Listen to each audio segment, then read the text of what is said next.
All right, good morning, everybody. My name's Lee George. I am one of the organizers for 1 Million Cup St. Paul. Thank you all for being here today on this beautiful snowy morning in Rice Park. I think it's one of the most beautiful times to come to downtown St. Paul with freshly fallen snow and looking out at the park and all these beautiful historic buildings. So I appreciated that this morning. I hope you did too, and you all got here safe, which is great. Our format is the same every week, and this happens in over 60 cities. 2 startups present. They have 6 minutes, and then we get 20 minutes of questions and feedback, and our job is to help them out and get them to a spot that's better than when they came through the door. And so we do have 2 presenters today, and our first one is Jim from Condre Storage, or Condre, just Condre. Jim from Condre. I'll turn it over to you.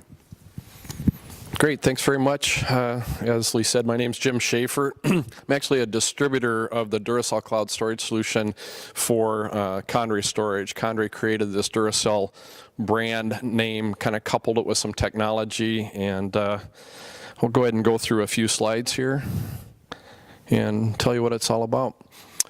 Basically, the Duracell Cloud Solution is kind of 2 pieces. There's a local appliance that you can see here. We didn't actually bring one, but it's a little bit smaller than that, sitting on a desktop or put it in a data center. And this product allows you to back up and share files locally at your office or in a data center.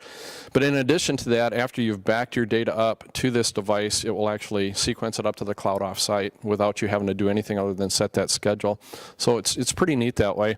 Allows you to do this safe, secure backup. Everything's encrypted from the agent at the server or workstation up to the cloud. Everything is encrypted every step along the way.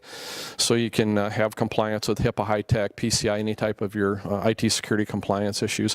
It also provides for great business continuity. In case you have a file that becomes corrupted, you can restore the file from this local device to your server or workstation in a matter of minutes.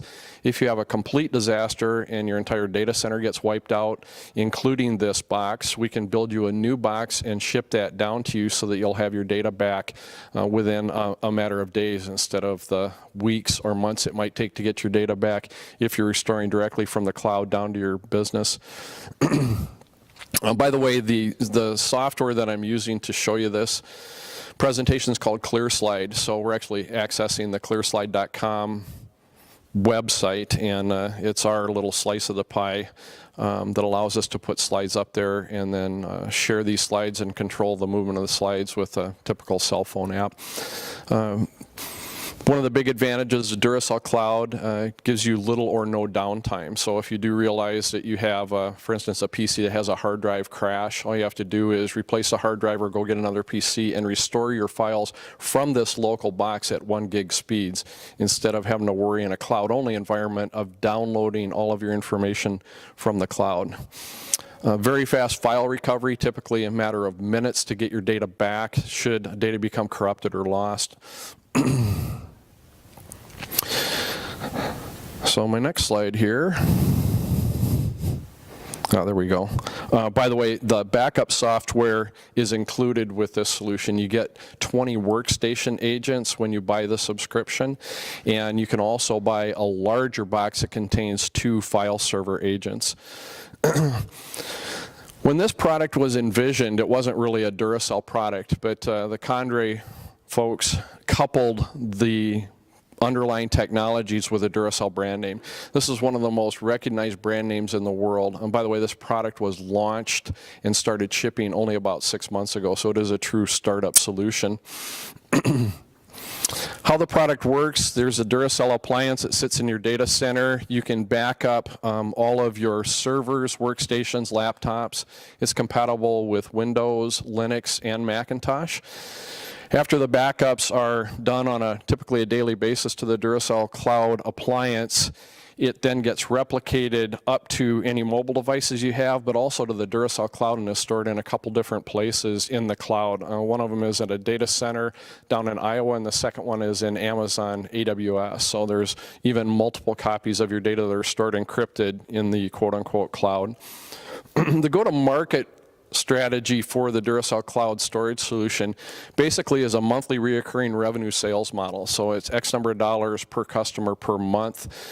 This occurs based on a credit card on a monthly basis, so there's ongoing revenue for the people that sell this.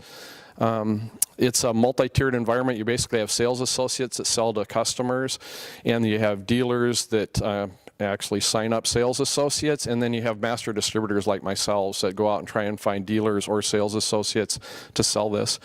There's basically no risk for sales associates here. You don't have to have any inventory to ship to somebody. When you go out and talk to a prospect and they become a customer, they simply go to a website, sign up, put their credit card in there, and then they get a box shipped to them. It's a very easy 5 to 10 minute setup process, and it takes literally a minute to deploy an agent to a workstation or server and to set that backup. The backups then occur on a daily basis, and as I said, the data is sequenced off-site up to the cloud. Duracell kind of owns a relationship then as far as supporting the customer from the time the customer gets the appliance and gets it up and running. But it's a strict 100% channel sales approach. Everything goes through the sales associates down to the end users. Just got a couple slides left. Basically, the price of this starts at $9.99 per user for a 20-user model. That's $199 per month. That includes unlimited cloud storage. So all of the data that's backed up from your workstations or servers to the Duracell cloud appliance is automatically backed up to the cloud, to the internet securely. And we allow unlimited storage of that data up in the cloud. So I believe this brings me to the portion of the presentation where there's our contact information, and I'll go ahead and open it up to questions from the floor. Jim, tell us your sweet spot, what kind of customers that you're really going after. Great question. Typically CPA firms, legal firms, any small business that has 20 or so PCs or less, people that take their computers with them, laptops typically, but we also work very well with desktop and servers as far as backup. But it tends to be SMB, small, medium-sized business. We do have other versions of this. There's a 2 terabyte version and a 4 terabyte version that were kind of the entry-level products. We also have a 12 terabyte version that is a rack mountable that we're skewing up for distribution probably in the February timeframe. So if we have a business maybe with 50 users, we like to throw a little bit more horsepower at that, and of course the cost, instead of $199 for our 2 terabyte model or $399 for our 4 terabyte model, it's like $699 for the 12 terabyte model. And one follow-up question, when you look at places like Carbonite and that kind of thing, backup and et cetera, tell us a little bit about what kind of your competitors are, and if they're one of them, or blah, blah, blah. Yeah, absolutely. Carbonite, Mozy, there's any number of them out there. I guess the big distinguishing factor with this solution is with Carbonite, it may take you 3 to 4 weeks to get your initial backup done because you're running at internet speed. The backup of this occurs literally within an hour or two the first night because you're operating at 1 gig speed to a local device. So if you think of the backup taking an hour in this case and 3 to 4 weeks in the Carbonite case, if you do have a problem and have to restore all that data, you have the same issue. You can restore data from this device very quickly, typically an hour for all of the data on a typical PC. But it could take 3 to 4 weeks to get your data restored in a Carbonite or Mozy situation because there is no local appliance. So that's one of the biggest distinguishing factors. The other capability that this product has that really separates it from the rest of the world is the ability to share files to your customers or business partners securely encrypted. So that doesn't even exist in the Carbonite or Mozy world. I can't publish a file and then create a URL and email that to a customer and say, hey, pick up our latest product data sheet from this URL. That's very easy to do with this solution. The final question, I'm sorry I'm dominating here, this will be my last. That's okay, we got 20 minutes, so. Obviously this encryption thing and the security is a real big deal around the world. For how about us laymen who don't understand that as well as just share some more about that? So on the encryption side, and this is a really important data point, you've all heard about all the data breaches that are going on and people getting through what I call perimeter security. that companies have. So if you think of perimeter security, that's like building a fortress around your data center, right? You're building an impenetrable wall that, of course, people have found ways to get through and then pipe data out of your organization. The new concept of data security wraps security around data files. So for instance, an Excel spreadsheet, we encrypt that data. Well, that's kind of what we do with the Duracell product. When the data is sitting on your workstation, as it transfers from the workstation to the Duracell cloud appliance, that data is all encrypted in flight. So nobody can look at that transmission and actually start grabbing files. When the data lands on the Duracell solution, it also is encrypted as it sits on this device. And then when it goes up to the cloud, all of that data transmission between this appliance in the cloud and the data as it's stored in the cloud is all stored encrypted. So if somebody would happen to go out there and get a hold of the data blocks, it's basically garbage to them because they don't have the decryption key to apply to those files. So suffice it to say that every step of the way from your workstation across your local area network to this device, from this device as it sits on the device up to the cloud, everything is encrypted with AES 256-bit encryption. So it's some of the strongest encryption available. Are you saying that it also works as a firewall for local computer workstation itself? No, it doesn't, but it builds a firewall around your data. So it's kind of an internal data firewall in addition to the external firewalls that most people should have in place. A lot of them do, some don't. It's kind of a complementary product to the IPS's, intrusion prevention systems, and IDS's, intrusion detection systems, and firewalls that are out there. It's just it's what I call the last layer of defense that you want to put around your data. Some people refer to it as data-centric security. Yes? Jim, it sounds like you're marketing this not only to businesses, but also to distributors and salespeople. An opportunity to sell this product? Absolutely. So there's basically Condre Storage Systems owns the Duracell name and this technology that they've put together. They're the ones that control the data centers where in the cloud where all this data is stored. So there's master distributor levels. Right now there's 3 master distributors in the United States, one on the East Coast, one in the Central, and one in the West. Under the master distributors are what we call dealers, and the dealer is another layer of distribution that leads finally to what we call the sales associate. The sales associate, the dealer, and the master distributor all make money when an end user buys one of these things. So there's these levels available for remuneration for me as a master distributor going out and, carrying the torch and talking about this product, signing up dealers or sales associates that then sell to end users. So it's a lot of individual end users then, or sales people, right? That there's not necessarily, you don't have a brick and mortar office. Correct, yeah. This is all done, and I find guys that are interested in making money selling backup. I find IT security guys that are really interested in selling backup to secure. There's a lot of different plays here for people that would want to sell this. So it doesn't cost anything to sign up to sell this. The typical $199 per month service, our entry-level service, that's going to net a sales guy like $20 a month. So, it may not seem like a lot, but you assemble 100 customers, and all of a sudden you got $2,000 a month just showing up in your mailbox. And it doesn't really show up in the mailbox, it shows up in your bank account because this is all done electronically. In addition to that, there's a $199 setup fee on our 2 terabyte box, a $399 setup fee on our 4 terabyte box. The sales associate gets 25% of that setup fee deposited into their account. So there's kind of like a nice little bonus for signing somebody up and then ongoing revenue for as long as the customer keeps the Duracell solution in place. Yes? Do you envision a branding or marketing issue with the Duracell? I don't necessarily that Yep. storage or storage. That's a great question. Initially, I said the same thing. It's like Duracell. Wow, what are people going to think we're storing their data on batteries? And I actually did get that question once, and that customer kind of self-qualified out of an opportunity. I said, look, if you're too dumb to know that we can't store data on batteries, then forget it. But Duracell is one of the most respected brand names in the world. I don't get pushback anymore when I go in and I say, hey, I'd like to talk to you about the Duracell cloud storage solution for backup, file sync and share, and cloud storage of your data. People don't ask me, well, who's Duracell? Really, the only question I get is, I didn't know Duracell was into data.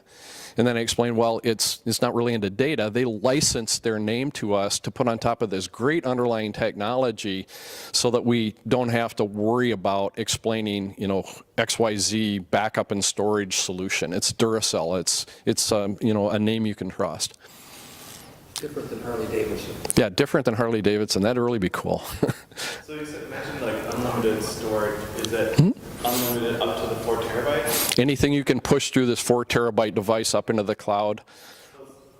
Not necessarily all of the actual devices that are connected to this Duracell. It's only the 4 terabytes. Correct. Now, if you have 20 workstations out there, you're probably not going to fill up that 4 terabyte box. Matter of fact, most people can get by on 2 terabytes because we do file deduplication, we do compression and encryption from that agent up to the box. So there's a lot of things going on behind the scenes. Your subsequent backups might only take 30 seconds because we're out there just looking at the blocks that changed on your PC and just adding new blocks or updating changed blocks to that local backup. And then the same thing happens from that local backup up to the cloud. All the compression and deduplication occurs also between that box and the cloud version of that data.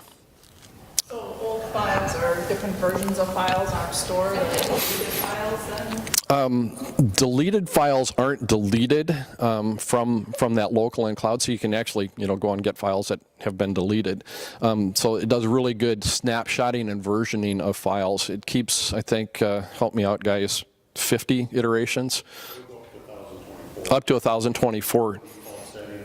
And also, the reason you go over the 2 or 4 terabytes, over time when you're doing your snapshots, you probably would, it's not a round box where it's just sitting on your desk and you're just trying to shove data to the cloud. It's not that kind of device. But if you're a snapshot revisioning over a couple of years, you probably will have over 2 terabytes of data over time. It's not a round box where you can say, okay, I got 6 terabytes, I'll buy 2 terabytes, I'm done. 2 and 2. It's not that type of Yep. box. So not to get too technical, but as a photographer and a video guy, I generate probably 3 terabytes of data a year. Mm-hmm.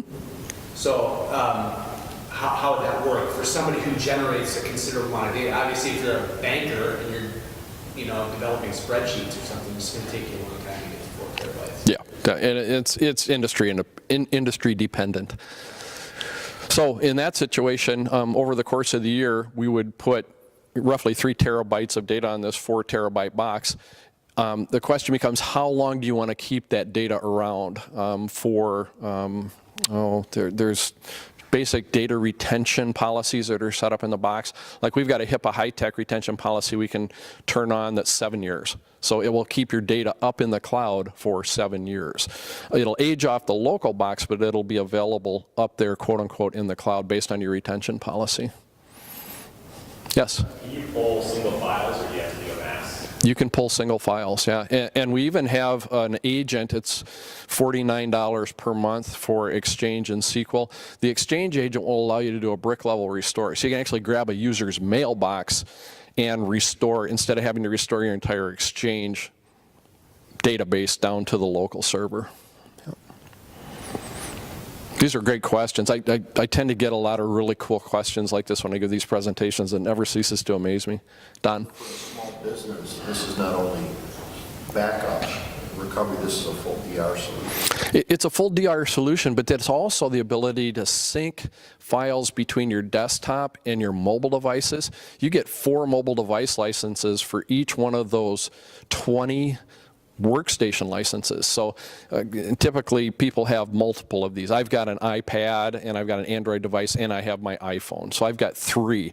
Most people don't have for, but if they did, we could cover them in the licensing. So any files I create on my desktop can be synchronized to my mobile device so they're always with me. So that's the other thing that this product provides. I have the ability to take a huge file, like we recorded a webinar yesterday and one of our guys wasn't available to attend the webinar. So we just shipped him this MP4 file by sending him a little bitty email with a link in it, and he went directly to the Duracell box and then was able to download that MP4 file to his mobile phone to watch that webinar at a later time. So it worked really good for that. So when I hear Duracell, I think battery is something, right? Mm-hmm. And so I have battery backups for my computers. Is there a battery backup within the Duracell box? It has the ability to plug a battery backup in and then monitor that battery backup unit through a USB cable. Think of Duracell. Think of all the things that Duracell batteries power, right? Cell phones, cameras. All the things that Duracell powers with its batteries typically store data. So that's kind of another circular hook that I use with people to help them understand why we're using the Duracell brand name.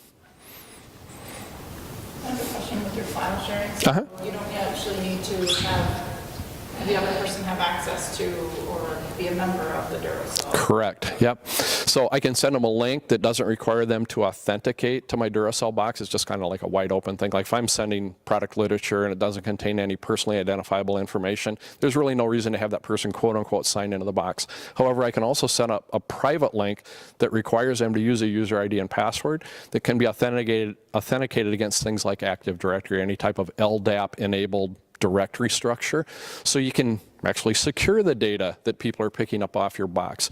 The data as it travels from your box in the data center out to that person's browser, that's all done through SSL encryption.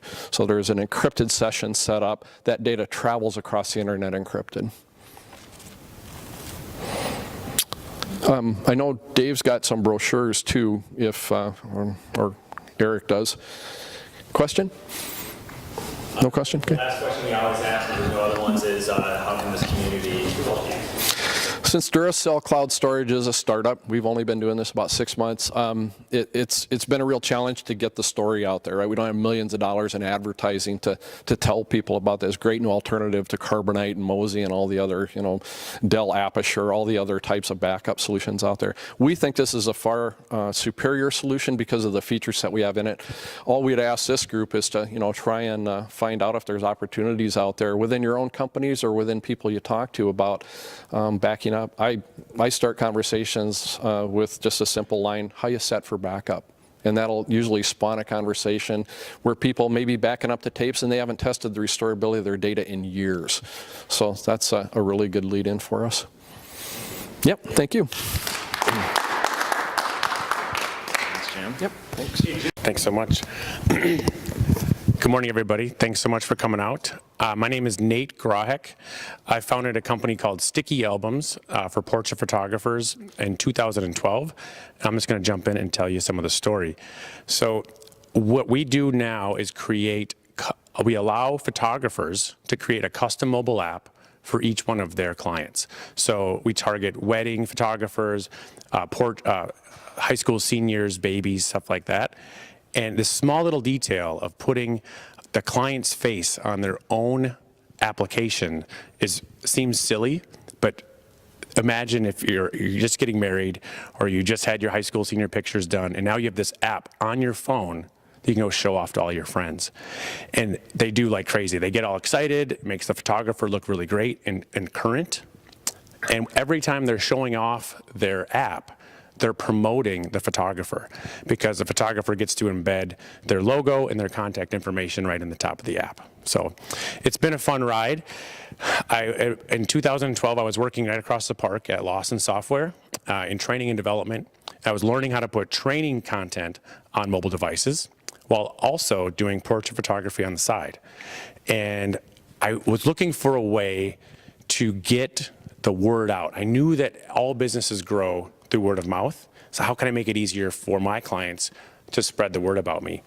And I had one of those great aha moments. I said, what if I take what I'm learning at Lawson and create custom mobile apps for I was just making these by hand, manually out of HTML in my basement for my portrait clients. And right away, I kind of knew that this was pretty good for my portrait business, that it was going to be good for all photographers.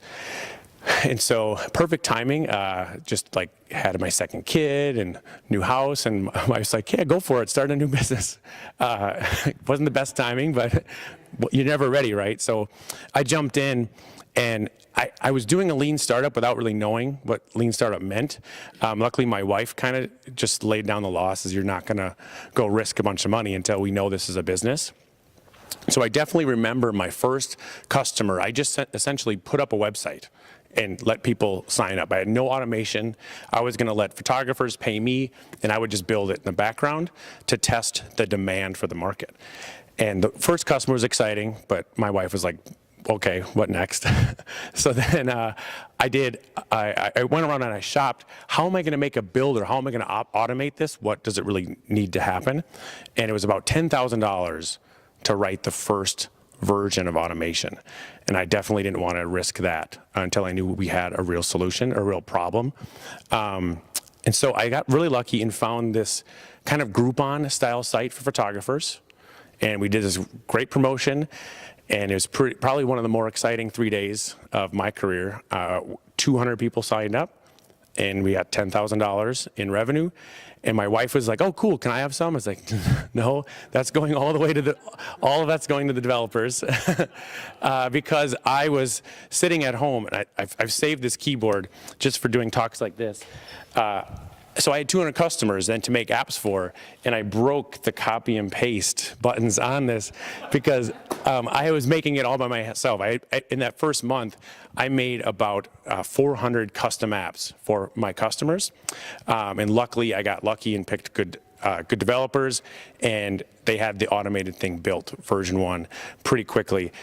Scaled very quickly. To the end of 2012, we were already at like 3,000 customers. By the end of 2003, 5,000 worldwide, and then wrapped 2014 with a little bit more. So it's been a really fun ride. We've got I just hired our 9th employee. We're all a remote team. It's really fun to let people do great work, and it fits their flexible schedule. So I like growing a remote team. It's been a fun and unanticipated part of the journey. So what's next is we're working on a product called Sticky Apps. And I was monitoring some of the more interesting ways photographers were using our existing platform. Instead of just making them for portrait clients, they're actually making these gallery apps, a sticky album, for a small business. I was like, wow, that's interesting. Let's dig into this.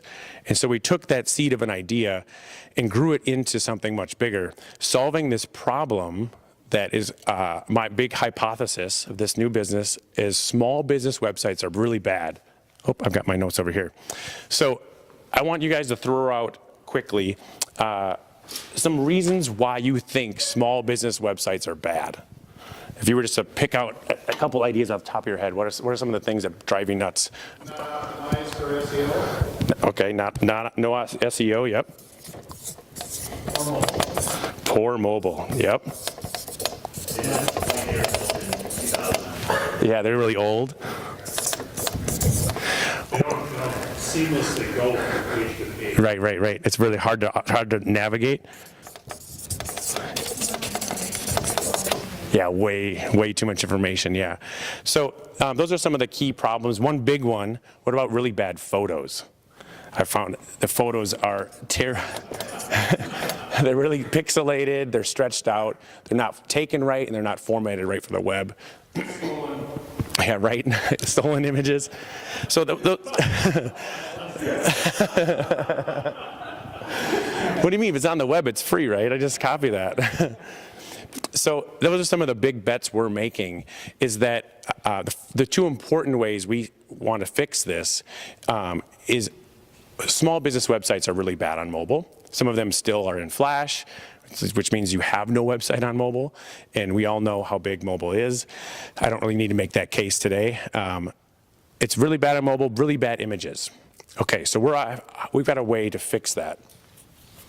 As I was saying, mobile is, like, I don't think I need to make the case for how important mobile is in business. If anybody's been to a concert recently, those are not lighters, those are cell phones. Like, everybody's got them everywhere they go. It's the first place, oftentimes, we experience a business, especially a small business, as we search for it on our mobile. So that first impression is usually a mobile first impression. So small businesses know this. This is Sarah, our florist, we're going to talk about today.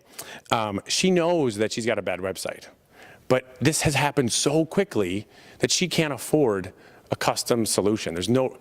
It's really hard for her to justify spending several thousands of dollars on a mobile website or on a mobile app. So there's this perfect match. She doesn't want to do it herself. She's tried. There's some great do-it-yourself website builders out there like Squarespace. It's beautiful. They do really good stuff. But a lot of small businesses, they want to be florists. They don't want to have to build their own website. They can't afford something custom because the custom guys, this has happened so fast, the custom guys are targeted at the big businesses. And frankly, she doesn't need a custom website, right? There's stuff out there. We've cracked this problem. And finally, she really needs good images. Even if she's doing a Squarespace site or she's hired a custom developer, that website's going to be really bad if she has bad images. So she needs a portrait photographer, or she needs a photographer, bottom line. That's the key relationship that I think a small business owner needs now. They don't need the custom developer anymore. That's where Kate, the photographer, comes in. One of the big problems they're solving for her, she's got seasonal revenue. And portrait business is up and down, seasonal. You don't know when your next job's coming. We're letting them make money in a new way and actually recurring month over month. And I'll tell you more about that in a second. Kate is also pretty web savvy. Photographers have had to adapt to this new mobile web much faster, so they kind of have a head start on other small businesses. And they're pretty good at running their business online, and they can help other small businesses do that too. She's going to be building on templates. She doesn't need to be a developer. We've got all the back end built just for her. And she takes great images. So it's this perfect combination we're pretty excited about. So Sticky Apps, it solves the problem. Lets a photographer create custom mobile apps for small businesses, and it's all made by the photographers in their area. One of the more powerful pieces underneath all of it is this payment management solution. So in addition to being able to build the applications, the photographer can create custom pricing checkout pages. So they're not only are they letting a small business pay, instead of paying like a couple $1,000s up front for this website, they can spread it out over time, over a recurring monthly payment, which is much easier for a florist to tackle. In addition, the photographer can add additional non-technical services. So if they're helping with their marketing, coaching them on their SEO, coaching them on their social marketing, or even providing additional print ads or marketing pieces. This is all stuff a photographer has skills in doing. And a lot of photographers shoot video now too. So they can tack that on as a service. And again, where Sarah, the small business owner, can't afford $2,000 to $3,000 for a custom video shoot, but she could afford something like $100 a month to break that down and make it much more manageable. So that's Sticky Apps, a new way for photographers to make money and a way for small businesses to finally afford a mobile solution worth investing in. So thanks so much. That's my 6 minutes, right? Awesome. Okay, questions? But content management then, of it, on the images, how does that work? Does the photographer handle with all that, or is that done by the... No, we're really going after the concierge model, where someday we might, but essentially we're going after small businesses that don't want to touch it. They don't want to do any of the editing. They don't have time. They want to focus on their small business. So the site builder we're creating for photographers is very industry specific. It's like a WordPress style builder so that the photographer manages all of that. And we really are educating our photographers on how to manage this and set expectations. So if you've got a small business that wants to change their website every week, you've got to bake that into your pricing model. So you're charging for that, and no photographer wants to become just like a web developer, a web designer all day, every day. But a lot of them already have staff in their studio that can do some of the lightweight changes. So when you're talking about that 55, 35, that kind of thing, pricing, is that just to even that up, that $2,000 or $10,000 chunk over a period of time? Most web designers wouldn't do? Is that really? Right, I think. The same amount of money, but it's over a phase impact. Right. So those prices are set by the photographer. It's like a blank canvas that the photographer gets to set their own prices based on the custom package they're creating. And so they can offer the small business to pay annually or monthly.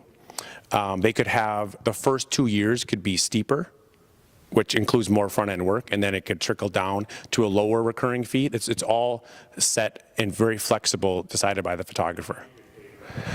Yep. Yeah, great question. We're pretty excited about, we have a 2-tiered revenue model where the photographers, we're selling, if you want to do this, you have to join our Sticky Academy because it's a really big change. Photographers aren't used to doing business like this. So it's like an education site where we teach photographers how to do it. That's $400 a year recurring to get the kind of keys to the castle. And we teach you guys how to do it, and we give you all the technology to do it. That's recurring. And then for every app you sell, so if they go to a florist and they sell the app for $50 a month, we take $15 a month flat just as a technology fee. It wouldn't work for us to take a commission, because then they wouldn't want to add additional service. It wouldn't matter, like, why is Nate taking a cut of my video I just made? It's just a flat fee for the technology. What kind of contractual arrangement is there for all this? Yep, again, it's very flexible. We teach photographers and we give them templates to use in their contracts, but the relationship with the customer is owned by the photographer. So some of them who are comfortable with just a handshake, they could do it that way. We obviously recommend they create a contract or a proposal that protects both parties. Is that something that you provide the photographer some kind of template for? Exactly, yep. Where they can kind of pick and choose depending on the parts of the website they're creating and how big the project is. And that protects the photographer to get paid on the long run, or yeah, to get created upfront? It's all going to depend on the photographer's comfortability for risk. Some photographers are going to say, I'm not going to do this unless I get a couple $100s up front. Or I have them sign a contract agreeing to do this for 2 years or something like that. Other photographers see the potential and they don't care about that. They're just kind of moving quick. So there's a wide range. We have our first 20 photographers that just finished the Sticky Academy course and are already outselling apps. And so we've learned a ton in this first small beta. We're going to launch another course with 20 to 30 photographers for another test round. And then I'm going to open it up to as many photographers I want to join. Yeah, we've bootstrapped all the way. I'm a huge advocate for bootstrapping. I think it lets me be accountable to my customers and not have to worry about other stuff. But I have some friends locally who have raised money, and I'm starting to warm up to the idea of how it could help me take bigger bets. And it really, when you find the right VC, it can really open up other doors in relationships where it's not just about the money. So I would consider it this year, but I want to show really good traction on sticky apps and see, so we can get another great revenue spike, so I get good terms on that. Nate, fellow photographer, Yeah. but I obviously know a lot of other photographers. If I had folks that wanted to engage or wanted to have interest, what's the best way for them to engage? Yeah, right now would just be sending me an email at nate@stickyalbums for sure. Yeah, I've got business cards there on the table. I've got it in my pocket if you want to come say hi. You and I should just talk too offline. I would love to. It's the right kind of photographer that's a good fit for this model. Go ahead. So are you doing you're basically hosting everything? Yeah, yep. I sign up as a photographer and I can give you a custom domain name. And exactly. Point. Yep. We're not going to do any domain hosting or anything like that, but we just do let them change the A record or C name. So is it website and app? Great question. Yeah. Yep. I try not to get too stuck in the weeds, but it's what we've learned with sticky albums is the word app has really started to symbolize this whole mobile revolution. It's a language people can speak, where if I were to come up to you today to a florist and say, hey, your website's terrible, do you need a new website? They're like, nah, it's like a leaky roof, right? They don't, I know it's bad, but man, I still have a roof. I don't need another roof. But if you're like, hey, do you want an app? They're like, yes, I so need an app. Like, it's like this weird way they think that an app is the do-all. Like, they actually don't need a native solution. They just need something that looks good on a mobile. And we're using the same sticky album technology that prompts the user to save it as a thumbnail on the home screen. And it would basically the link. Yeah, exactly. Yep. And we cache it offline. So you get all the benefits of it being like an app. It loads offline. You can do it. It'll open without an internet connection. But you don't have to worry about people finding it in the App Store and installing it. Where do they get it then? Do you have to save it? Just a URL. Yep. So you share it with the URL, and then it prompts you like, hey, do you want to save this app to your home screen? It works pretty well. And it's what I've found is so often when, especially on the sticky album side, when somebody wants to show you pictures of their kids, they're like, oh, wait, hang on a second. Shoot, it's got to load. It's like, it just kills the conversation. Whereas a word of mouth referral, even if it's a small business, like, oh yeah, there's this business, this florist is amazing. Boom, they tap it and it's open. The website doesn't even have to take time to load. It's all cached offline.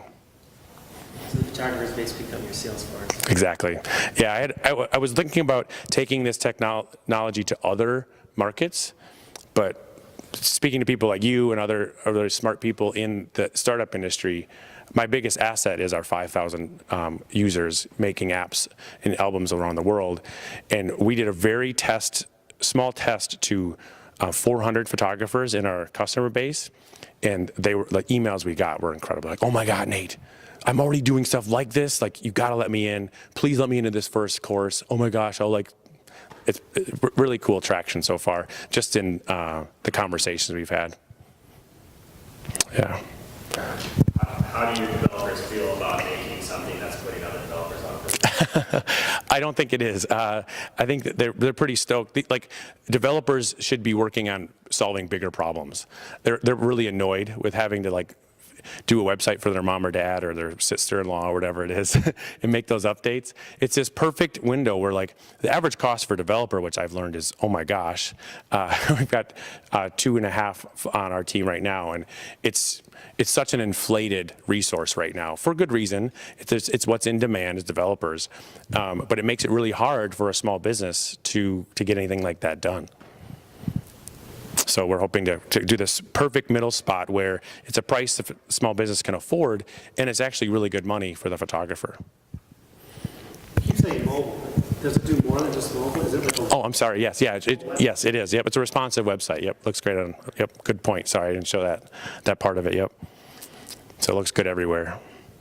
So how can 1 million cups? Yeah. Well, thank you. You already have, number one, for letting me do some video, and number two, for those of you that have your own small business websites, like what has your experience been in having to manage it yourself, and any advice you have in how, my job is now to teach photographers on how to go after that business and how to start those conversations.